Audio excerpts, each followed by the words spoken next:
Okay, now we are in. It always takes a little second there, but we are ready for session number 2 in day 1 of New Agent Bootcamp. So welcome back, everybody. If you joined us in the last one, if this is your first one, welcome to New Agent Bootcamp.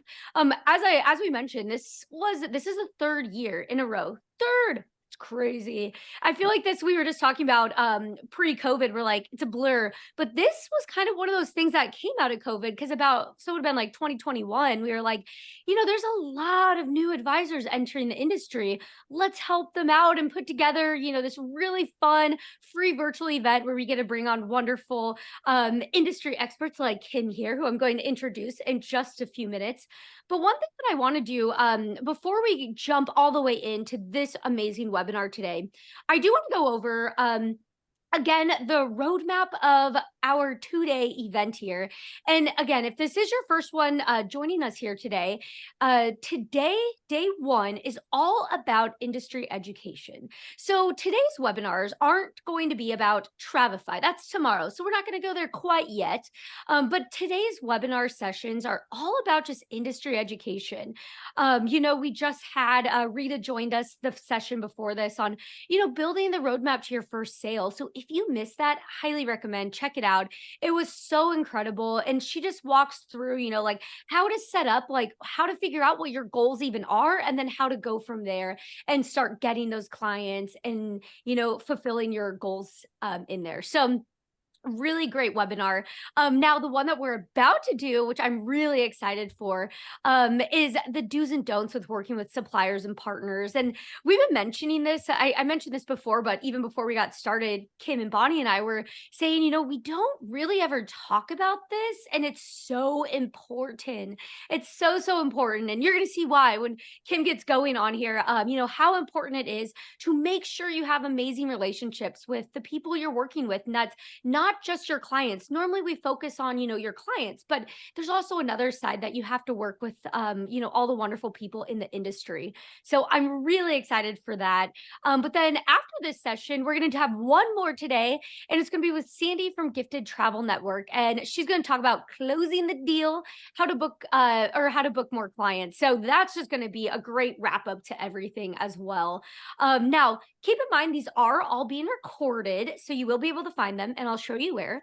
But tomorrow also, we're going to have 3 more sessions. So tomorrow's sessions are, again, they're all about Travefy. So once you take everything you've learned today, we're going to show you, how do you streamline and set up your business using Travefy's tools. So we'll talk about everything from setting up those quotes and proposals that are literally going to make your clients book with you more. True fact. We do hear this from many people that when they use Travefy to give quotes and proposals, they typically book more, which is so cool. So that's going to be the first session of that day tomorrow. And then the next one, I'm going to talk about our CRM tools and show you how you can set it up and set your business up in Travefy and streamline everything, be organized. And then the third and final session will be with Bonnie talking about how to set up your website in Travefy as well. So really fun stuff. But again, there's a lot. And we also realize that you might not be able to take, 6 hours with us all at one time live. So they will all be available in the same place that you registered for this session at. You'll be able to watch these, that button right there that says register. You actually probably can watch the recording. We just haven't updated the text yet, but you'll be able to watch these recordings shortly after they air. And then next week, we will put all of these on YouTube as well. So on our YouTube channel. So that's the good news. Everything is being recorded, which will be awesome. And I also think a lot of people tend to go back to these. You retain so much information at once and you're like, I think I need to go watch that again. And you can. So that's the great thing about that.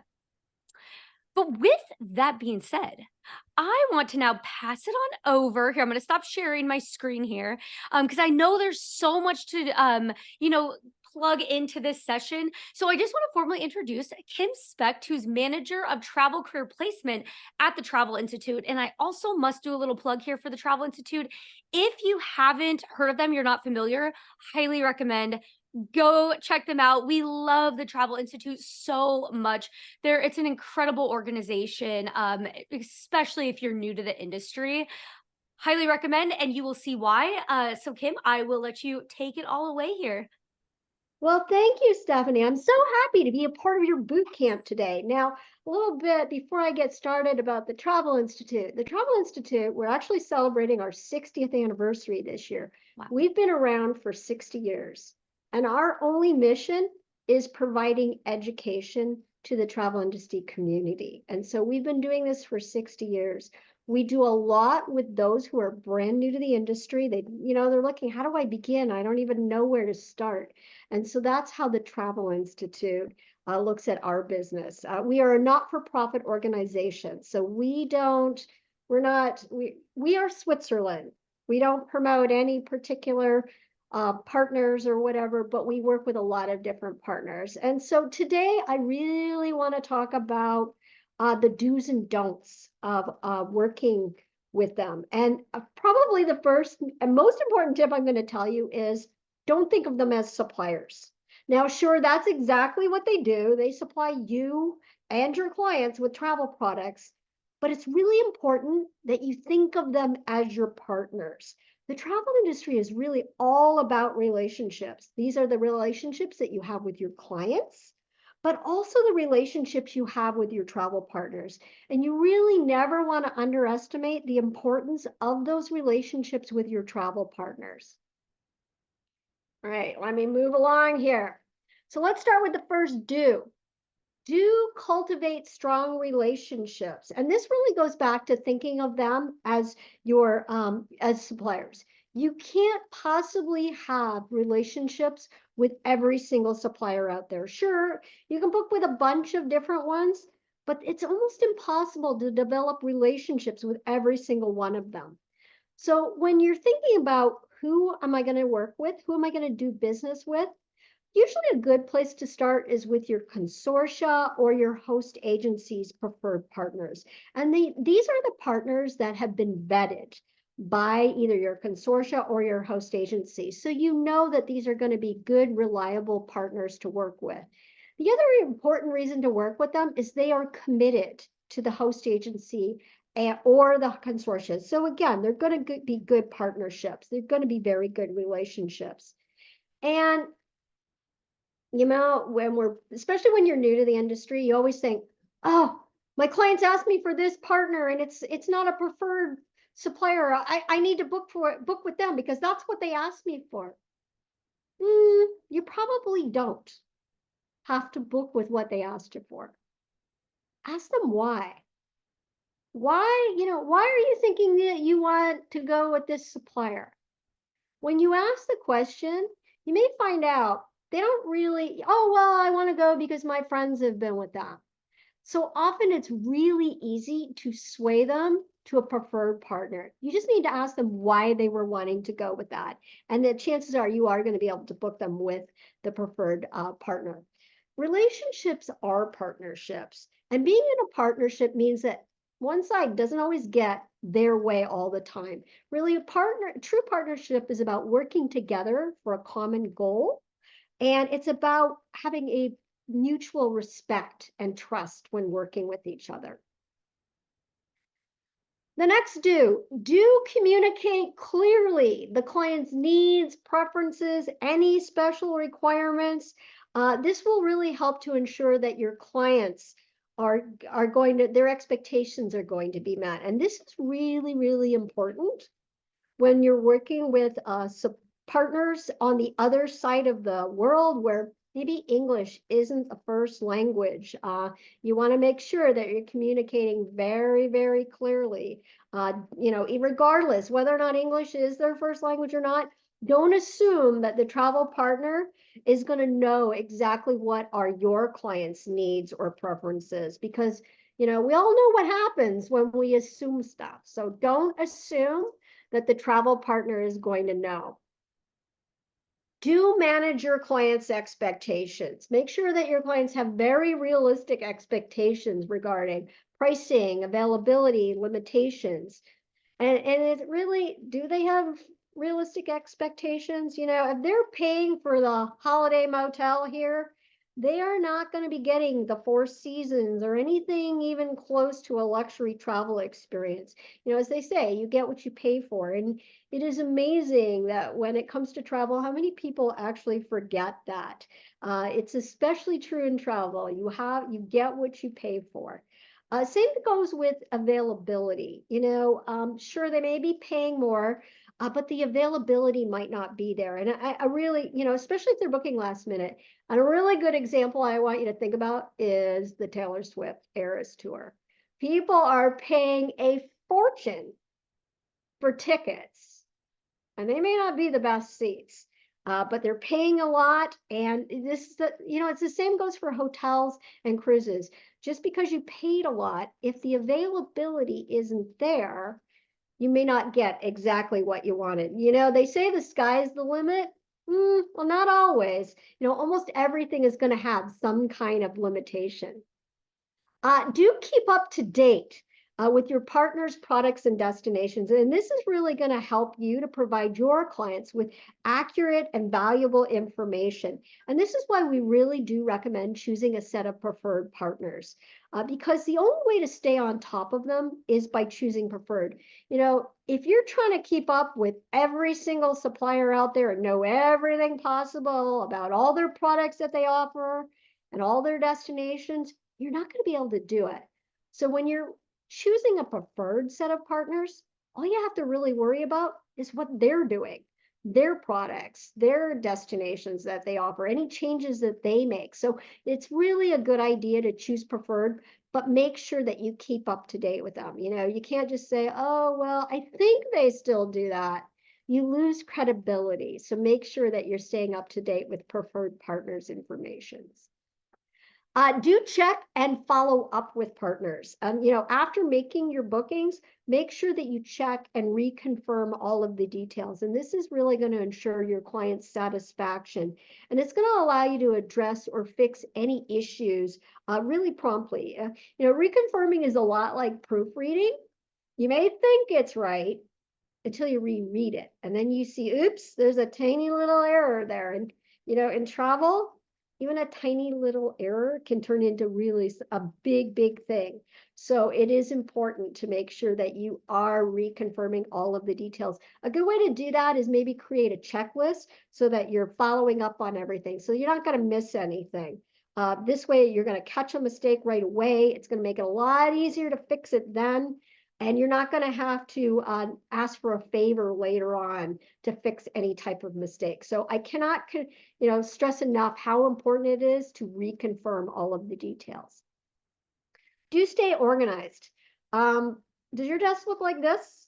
I'm always amazed by people who have desks like this. And I don't know how they can possibly stay organized. Some of them tell me, yep, they know exactly where everything is. Maybe, but I do think it's really important to use products and tools that are going to help you track your bookings, track your payments, your deadlines, and really keep you on top of everything. Because, you know, if you fail to make a deposit or you maybe miss a final payment, those are the kind of things that you really don't want to waste your favors on. You want to save your favors with a partner for things that are really much more critical or important items, or, you know, just really more fun types of things.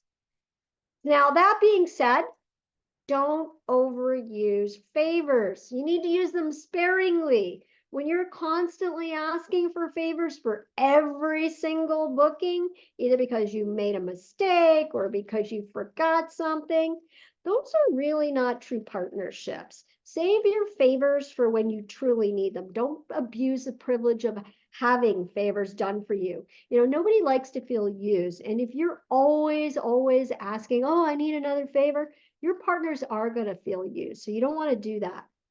Now, what I will tell you, it is much easier to ask for a favor when you're doing a lot of business with a partner. If you're just randomly booking with a partner and they're, you know, you just give them one or two bookings a year, they're not going to be really that inclined to do you any favors. So when you support them, they really will support you. I say favors are like currency. The more business you do with a partner, the more favors you can ask for. So it's really important to keep that in mind. Do be flexible.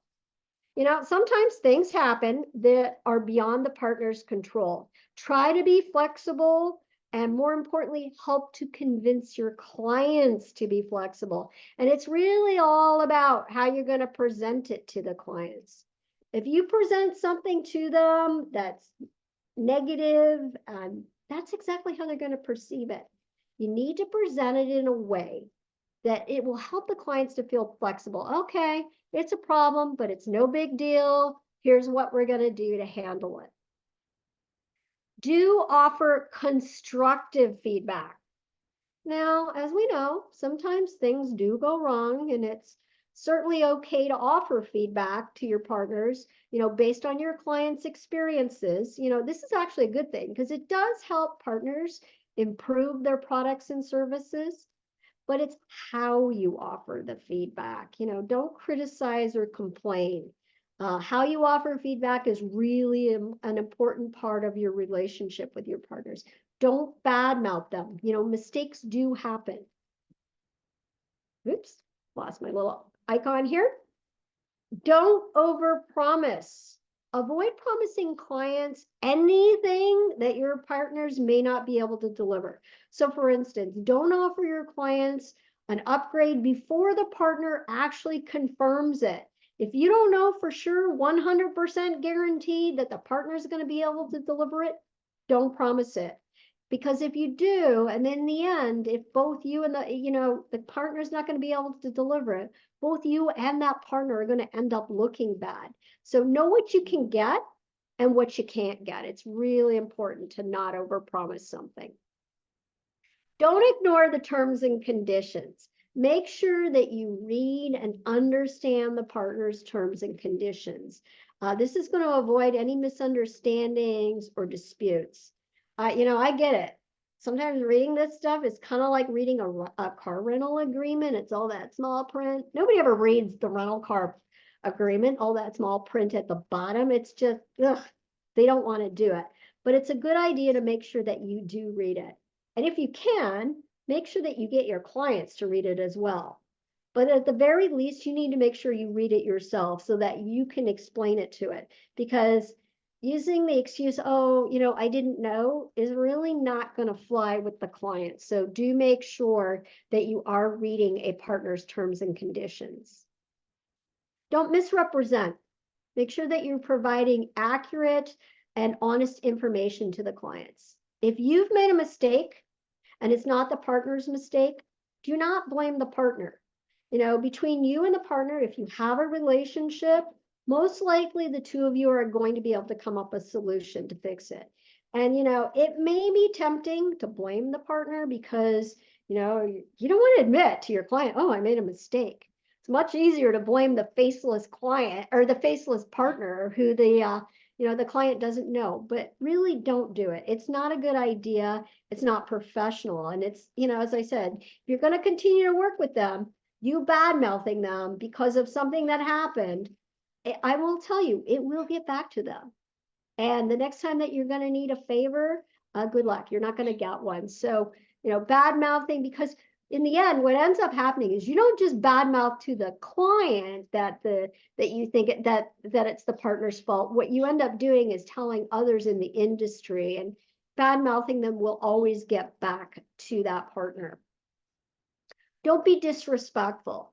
Treat partners with professionalism and respect, even in the challenging situations. Building good relationships is about not throwing them under the bus. Don't hold grudges. Sometimes they just can't fix it.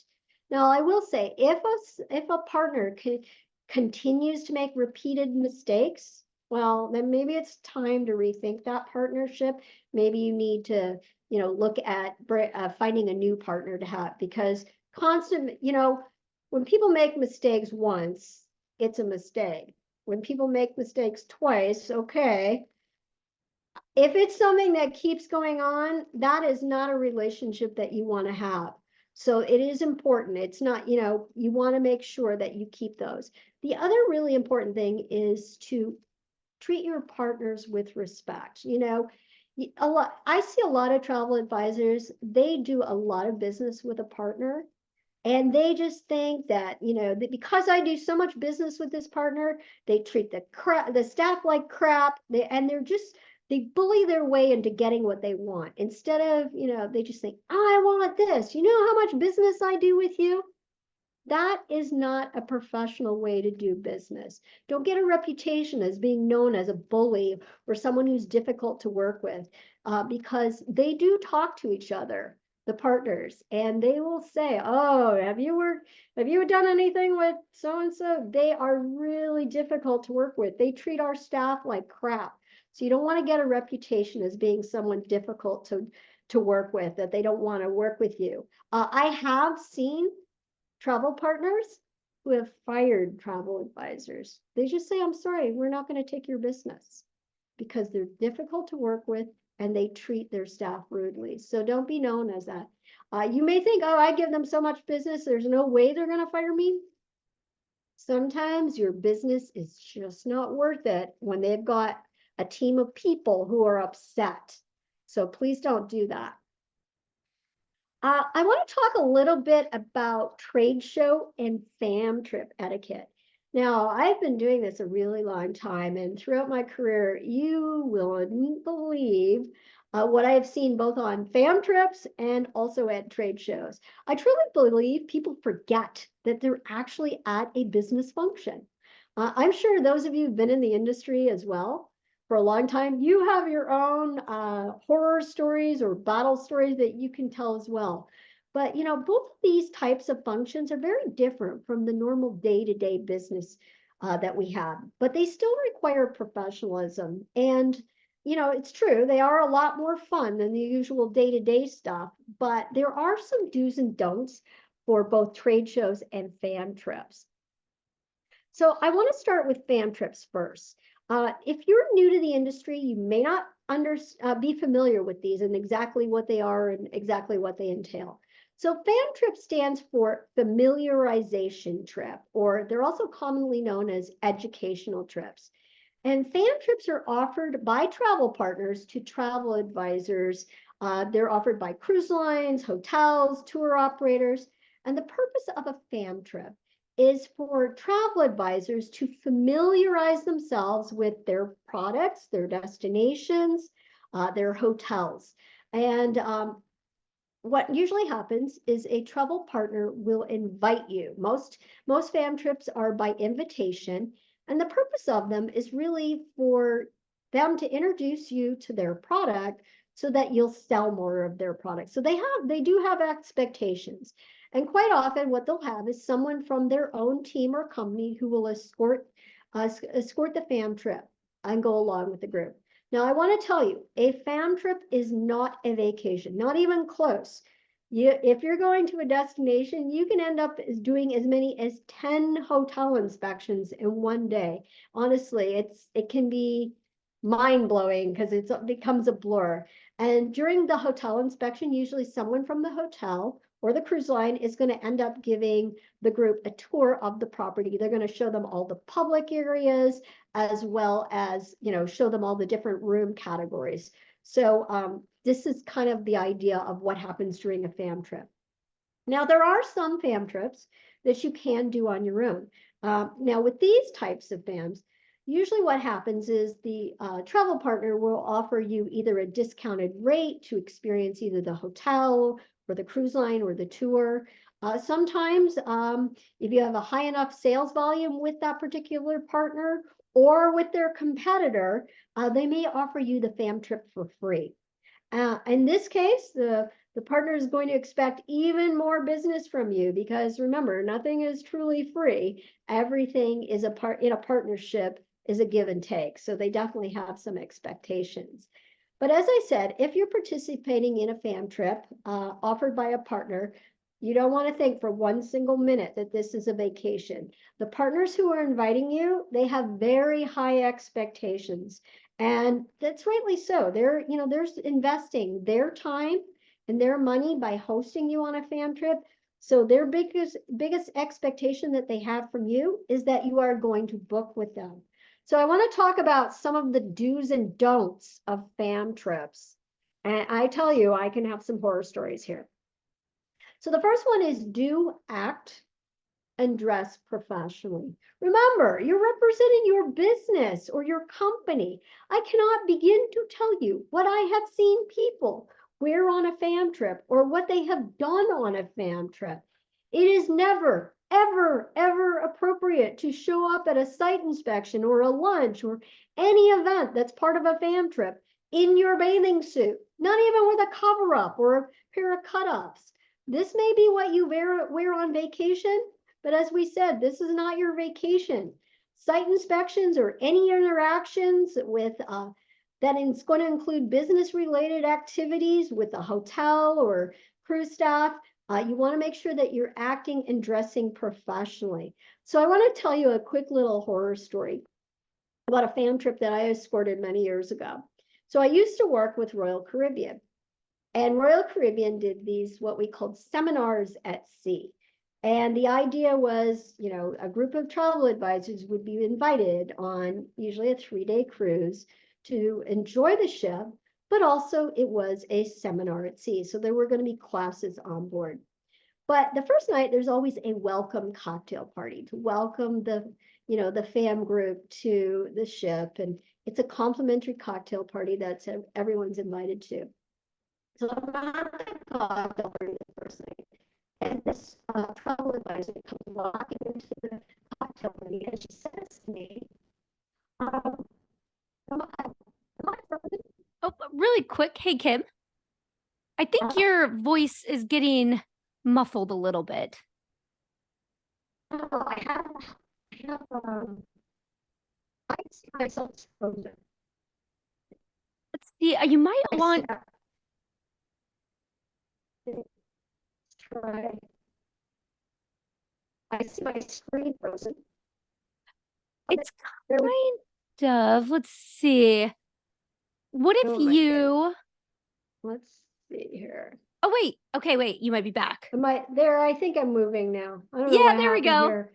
Okay. I'm in Toronto this week, folks, and so we're having some weather here. So I apologize if the connection slipped on us there for a second. Oh, no worries. And it So was just anyway, getting to the juicy part.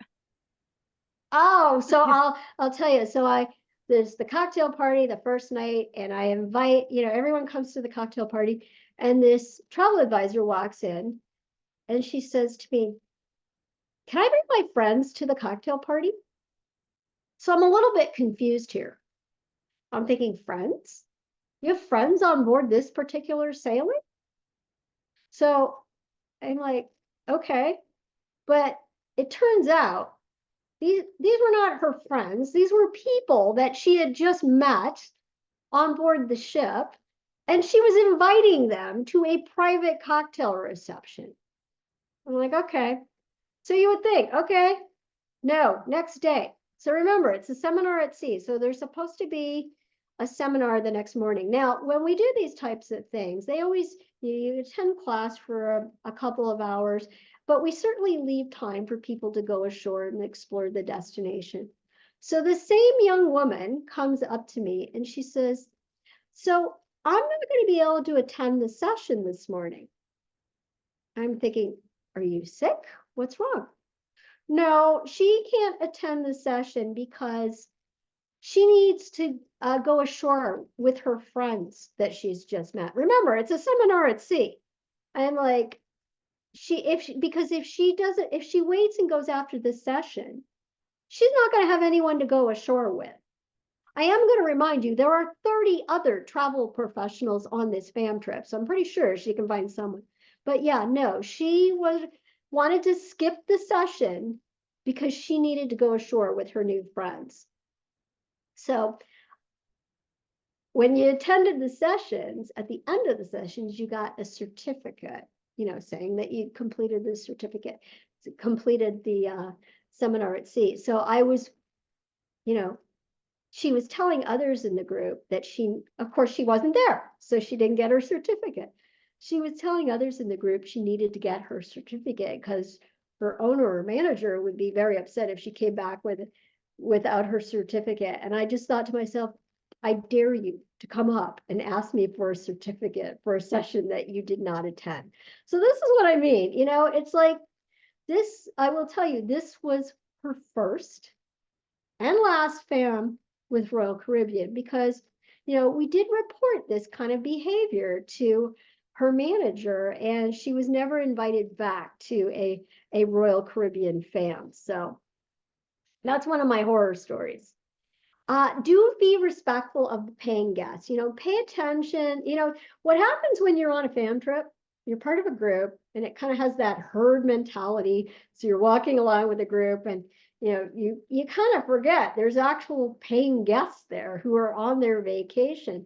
So make sure that you're not walking in front of them, you're not crowding them, or that don't all get in the elevator in front of the actual paying guests. Remember, it is their vacation.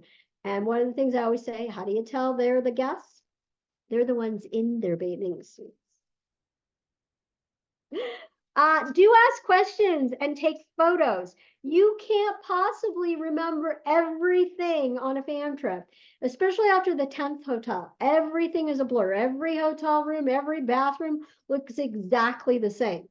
So here's a little tip. It's always a good idea when you're there, take a picture of the name of the hotel first, and then all the pictures that follow it, you will know that those are the pictures of that particular hotel. And when you get to the next hotel, take the picture of the name of the hotel so that you always know what those pictures are. Because otherwise, again, it's going to look like a blur and you're not going to remember which hotel that this was from. So make sure that you take some pictures. Do ask questions. But it's really important that you ask questions that benefit everyone, not just you. If you've got a question and you're as part of you're doing room inspections, don't ask questions that just specifically relate to you or your particular client.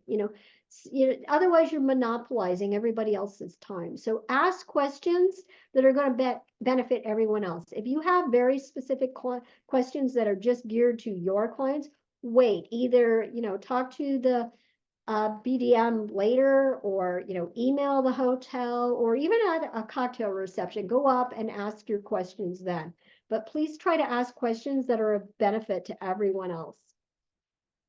Do pay attention to those who are hosting you or giving the tour. There is nothing worse for the person who is giving the tour to have to talk over all the other people in the fam group who are not listening or not paying attention, or they're talking to others because they're not, maybe they're not interested while this poor person is trying to present or give a hotel inspection. It's rude, it's unprofessional. If you're not interested, at least pretend to be interested because it is important. They are your hosts. It is part of being a good partner that you do pay attention. Do remember, Oh, hey, Kim, it sounds like it's cutting up again. Let's see. Oh my goodness. Well, Bruce just said, confirmed there's tornado warnings and intermittent I can't say that word, intermittent loss of power. So hopefully, wait, talk now. Let's see. Oh yeah, I saw my hand for a second. Let me see if I come back here. Yeah, oh it's my like goodness. At least it's not a full lost connection, but yeah, it's just starting. There, can you see me now? Yes. Can you hear me? Yay! I can hear. I think it'll be okay. I'll come back in if it starts cutting up. Okay.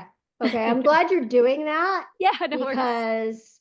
Otherwise I'm just continuing along or whatever. So I mean, if it gets really bad, what I will do for you, Stephanie, is re-record this for you, a clean recording for you if you want. You can play it back. If it's not doing, if it's not recording well, let me know and I will re-record this for you. No worries. No, hopefully all will be good. Okay. Hopefully. Okay. Cross our fingers. So the good news is you're coming in and letting them know their technical difficulties, so people just don't think, oh, it's just me. No, it's me with the technical difficulties. So anyway, back to the do's and don'ts. Now, do remember that this is not a private fam just for you. So you need to be very respectful of the other travel professionals who are on this trip. Don't monopolize all the time and attention. Now, on another note, if you are at a property and it is your vacation and you've never been there, maybe you got a special rate to visit it, and you're staying at the property and you're on vacation, even though it is your vacation, it's always professional to reach out to the director of sales and let them know, ask them for a meeting or a site inspection.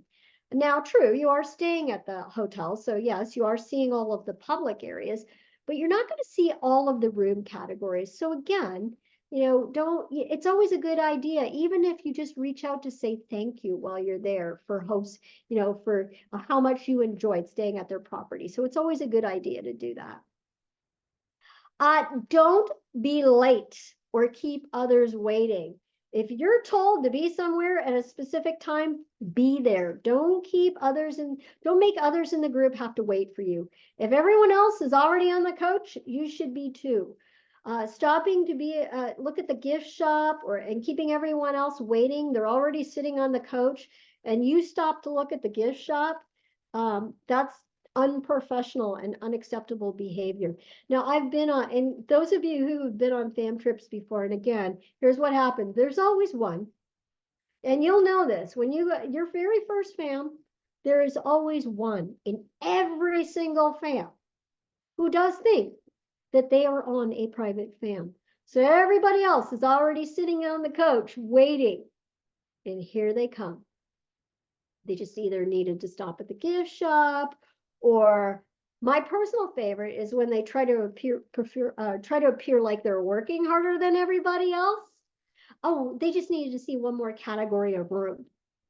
No, we all wanted to see one more category of room. So again, don't be late. Don't keep people waiting. It's just not fair to everyone else in the group.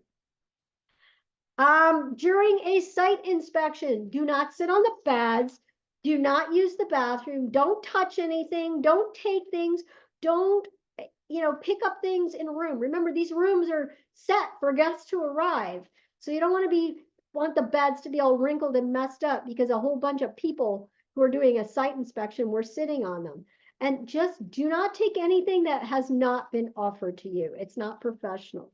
So it's amazing. If people do sit on the beds, they get tired and they think, oh, and they sit on the beds, and then the poor maid is going to have to come along afterwards and retidy the room because of a site inspection. Next one is don't no-show or not show up to site inspections, cocktail receptions, dinners, classes. If they are part of the FAM itinerary, be there. Not attending events or inspections or classes or planned meals.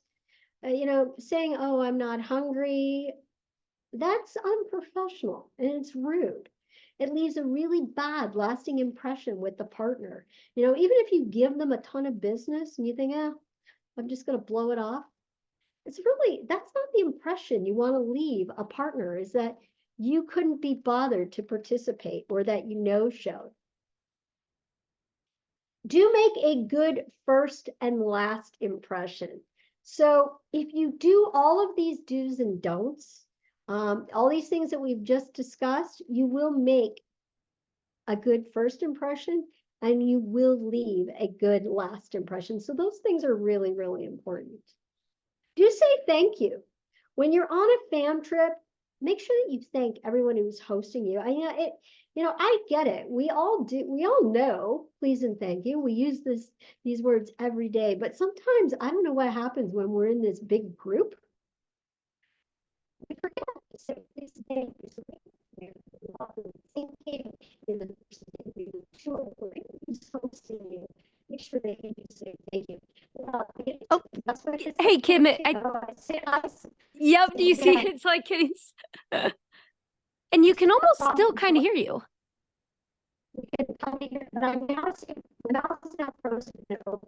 Nope, still. Yeah, maybe try. That's a good. Someone just mentioned maybe try turning off your video. That might help. All right, let's do that. Okay, let's just see. Okay, now talk. All right, can you hear me now? Yeah. All right, Okay, so well, I continue guess on. There we apparently go. people do not want to see me, which is fine with me anyway. No, Because it besides, I helps. prefer Yeah. not having that frozen look. No, that So actually helps because now the internet connection's not taking as much. So great. Yeah. Thank yeah, I am you. so sorry about this. No So worries. Nope, sorry. not your But fault. It's okay. what I did want to say is one of the best ways to say thank you is by sending them your business, sending them your clients. That is the ultimate way to say thank you. I want to talk a little bit about trade shows because trade shows are really another opportunity to meet new partners and keep in touch with your existing partners. So there are some do's and don'ts for trade shows. So the first one is do take the suppliers or the partners informational material. Do not say send it to me. They brought it with them. The least you can do is take one. Don't just take the free stuff, the free giveaways. All those tchotchkes that partners have at their trade show tables. Don't just take the free stuff because you're not going to be able to sell their products with just the free tchotchkes. So make sure that you're taking any materials that they have. Again, they have paid to have this stuff shipped to the trade show, or they, even worse, had to lug it with them. And now they've carried in all these boxes of materials, and you just say, "Oh, can you send it to me?" No, take one, please do that. As I said, it's okay to take the free giveaways, but don't just take that stuff and walk away without even having at least a 1 minute conversation with the partner. I have been a partner. I can't tell you how many people just walked up to my trade show booth and just grabbed something and then left without even stopping to say hello to me. The other one that I want to say is don't walk away with their display. I am not kidding. I have seen people take things off of the table that are part of their display materials and they walk away with it. Don't take things that are on, just because it's on the table doesn't mean that you can take it. It's amazing what I've seen people take away from trade shows. I was once at a big trade show, and there was a buffet there. It was a nice buffet. I watched someone put an entire ham into their bag. So again, this does not present, we get a bad reputation in our industry because we're not being respectful of partners. We're not just there to take all their stuff. So don't be one of those people who's just there for the free giveaways. On that note, don't just walk up to a trade show booth and say, "What are you giving away?" If there are snacks or candies or giveaways, ask first if you can have one and then take only one. Again, I've seen people they open up their bag and they will literally dump a basket of candy into their bag. Again, I've had it happen to me, and I've had to say, it's a lot easier to sell our products with the information that I brought as opposed to the candy on the table. This type of behavior really does leave a lasting bad impression. The other one is don't interrupt others at trade show booths. Yes, you may have just one quick question and you just want to ask your question because you want to move on to the next trade show booth, but please don't interrupt someone else's conversation. Wait until it's your turn, or if it seems like it's going to take a while, then come back later on. So, don't interrupt saying, "Oh, I just have one quick question." It's rude to the other travel professionals, and it's rude to the supplier because now you're throwing them off their conversation with that other person. Do try to visit as many trade show booths as possible. Don't just visit the ones where you know the people at the booth.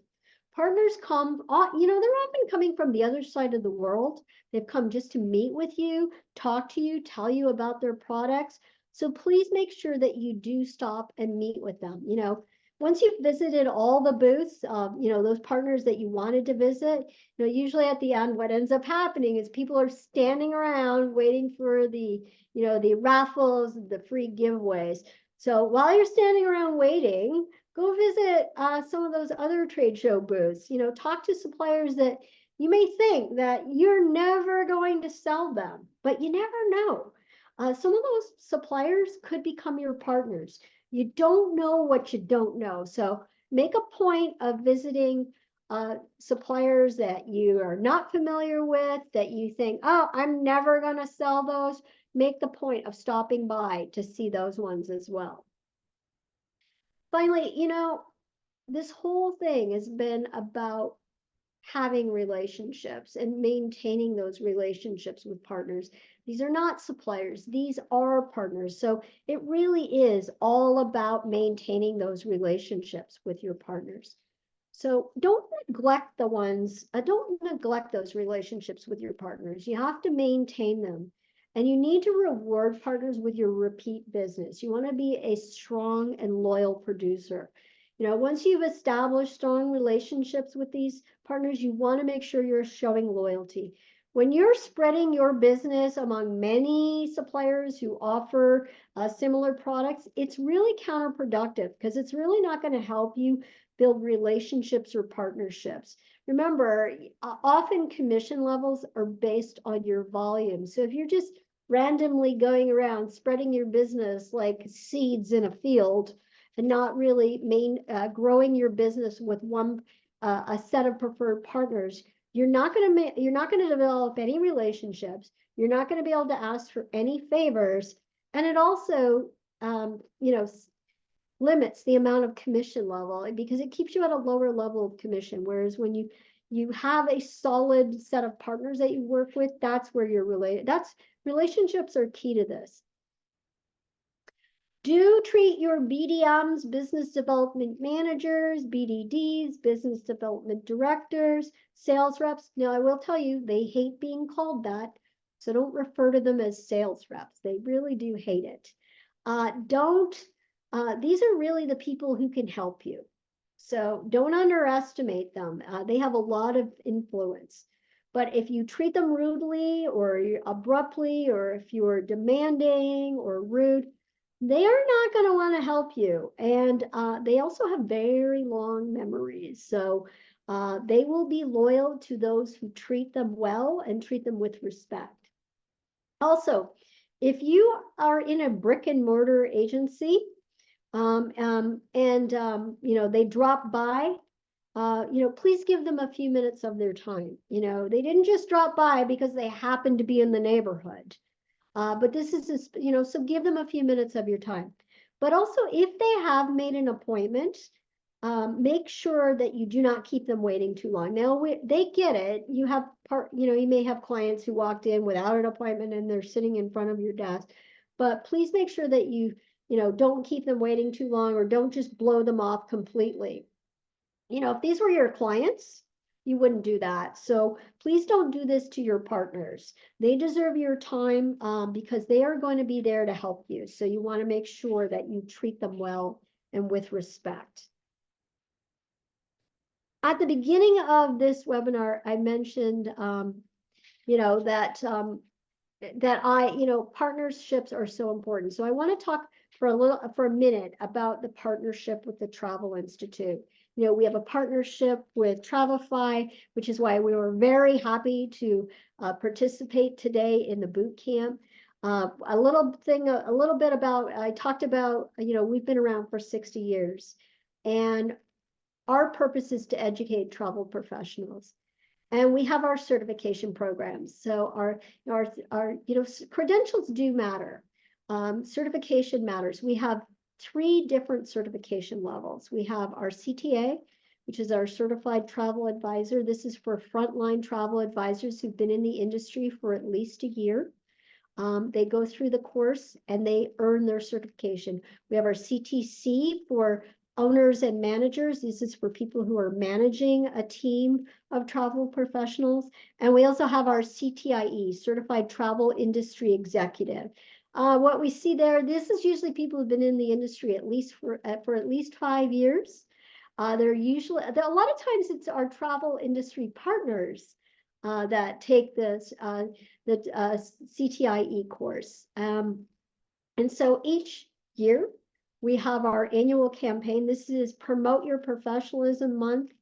This is where we offer 50% scholarships towards your CTA, CTC, or CTIE. You've only got a few more days left to get those scholarships.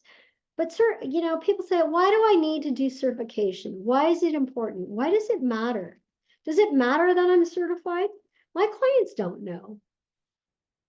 When you're certified, it does give you a sense of accomplishment. Also, it does give you credibility in our industry. It shows that you're invested and you are committed to your industry and to our industry. I want to talk for a minute about those who are new to the industry. Again, if you're new to the industry, we also have a program called Trip Kit. And Trip Kit is for those who are brand new to the industry. I've worked in many different roles in the travel industry. And, when people who are brand new to the industry come to me and they say to me, how can I learn everything that you know? And, especially if those who own an agency and, you're thinking about, if you were trying to teach somebody everything that's in your head in a logical, organized format so that it made sense to them and you could communicate it clearly and articulately so that they understood it, it's almost impossible. What the Trip Kit does is it lays out everything that they need to know when they're first starting in the industry in a very organized fashion. So it's a good idea to do that. So again, if you're interested, please go to the Travel Institute's website. You'll see right on the homepage, promote your professionalism. We do this every year, and we do offer 50% scholarships. So that brings me to the end. I want to open it up for any questions. Stephanie, does anyone have any questions other than why can we not hear you, or why are your lips not moving? No, that is great. I do have some questions for you though too. And if you want to try video, because Let's try it want to again. see Let's your see. great face here. Let's Well, see. let's see if it works. I know, no worries if well, let's see. Well, Okay. here I am. I'm We are back. back in business. I do want to mention one thing, that Trip Kit is so cool. So I have the Trip Kit. And so I do need to do my CTA because I wanted to get a lot of knowledge and understand all the workings of everything. And TripKit is so good. There's so much information in there. Like, it's amazing because there's stuff about destinations, but then there's stuff about running a business, and then there's also just general industry. There's literally everything is in Yeah, when there. you're first getting started, it is, the travel industry, especially when you're first getting started, feels like you're drinking from a fire hose Yeah. because there's just so much.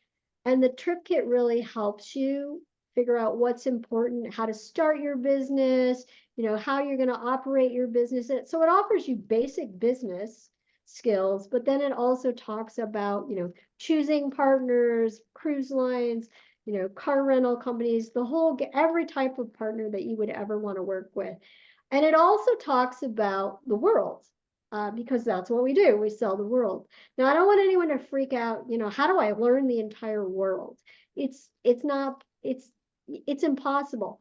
This is a tool that will help you understand, basically the key parts, the most important ones that clients are going to ask you about, but also gives you the knowledge that you can use it as reference if you need to go back to it for reference information.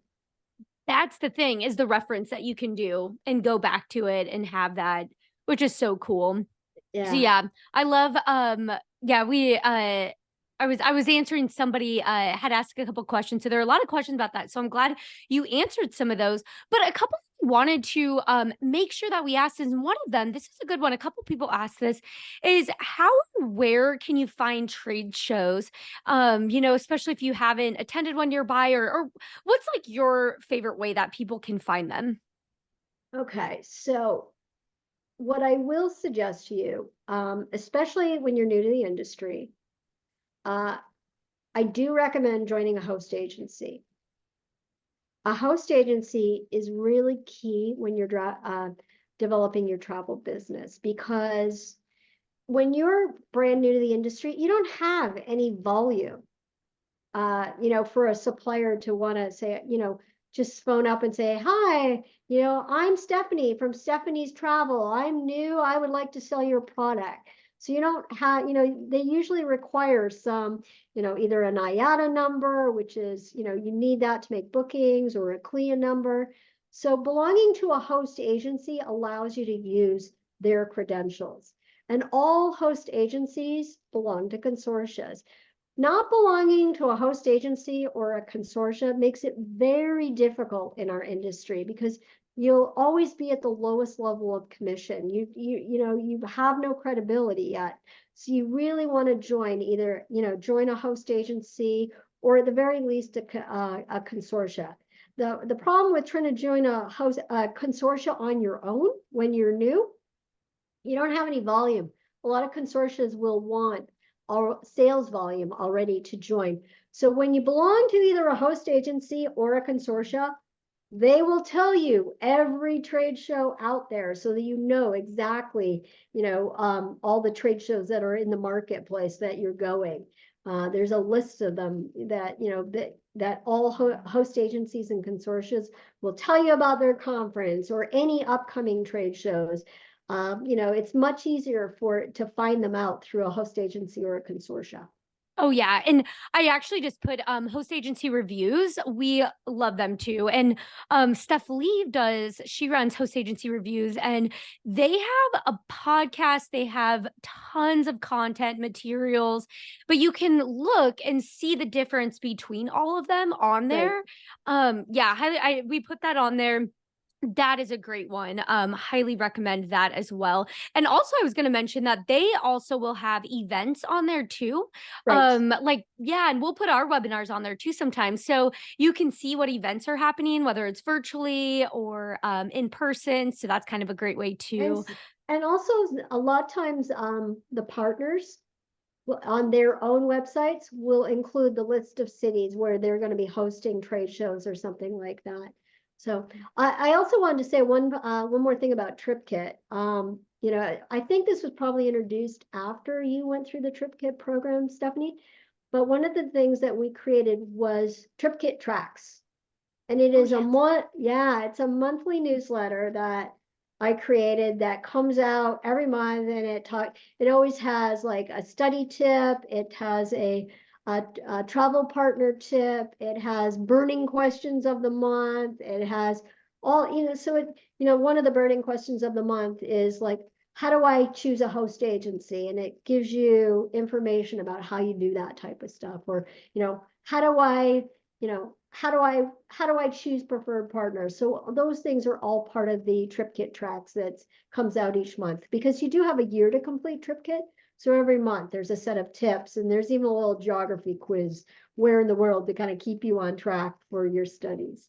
Where in the world? I love that. And that actually made me think of too, you have the email, the tips, like the weekly tips.